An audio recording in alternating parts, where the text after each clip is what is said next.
Hello everyone, for this tutorial video I'd like to explain more advanced, yet more accurate, methods of approximating definite integrals you cannot compute directly, as many integrals cannot be calculated directly. A good example of this type of problem is this integral. As we can see, even though it looks like a composite function, we cannot use the substitution rule in it, even with algebraic restatement, because of the fact the derivatives are not nicely related to each other, i.e. there is no 2x, no 3x, no nothing times x. And also, integration by parts does not work, because we have only one function that is a composite function and not a product of two functions.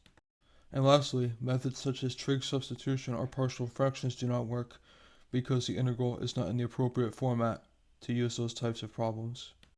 So we are forced to approximate the value because there's no way to calculate it directly.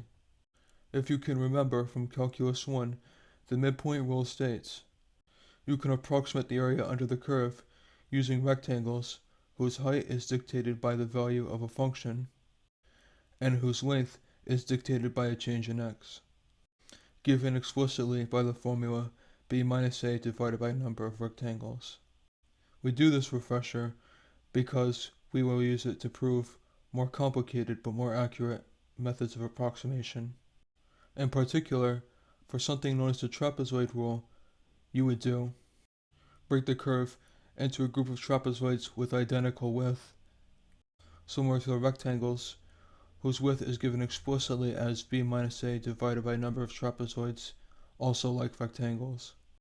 We now remember from geometry what the area of a trapezoid is, so we plug in change of x for the width, and use the functions at either endpoint of the trapezoid for the height. So in conclusion, the definite integral can be approximated as a sum of these trapezoids. Or we can simplify it further still by multiplying everything except the very first and very last function by 2. The last method is the most complicated but also the most precise, and is something known as Simpson's rule, after the mathematician who first discovered it. The derivation of it is a lot more sophisticated than the derivation of the rectangle or trapezoid rules, owing to how complicated the shapes are, that is, parabolas or arcs. In particular, if we limit ourselves specifically to an even number of parabolas, and then find out by using a grid what the x and y coordinates are, for the points that split each parabola compared to each other, we would substitute in y equals ax squared plus bx plus c, the general form of a parabola from algebra, for the specific values of y and x we found. We now use the method of three systems with three unknowns to solve for exact values of a, b, and c, and we should conclude logically the parabola that satisfies all three of these points at the same time is this parabola exactly.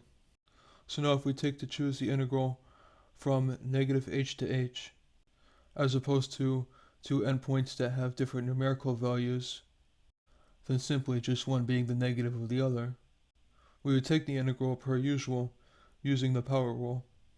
See, algebraically, the terms with a add together, and the terms with c add together. The only thing that goes away is the terms with b.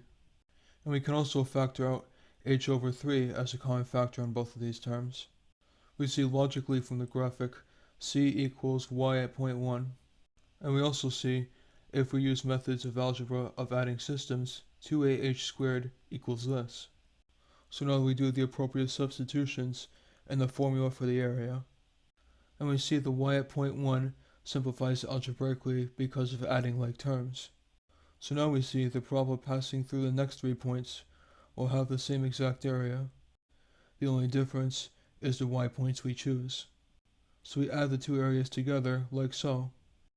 And when we add a third parabola to this, we will get the formula looking like this.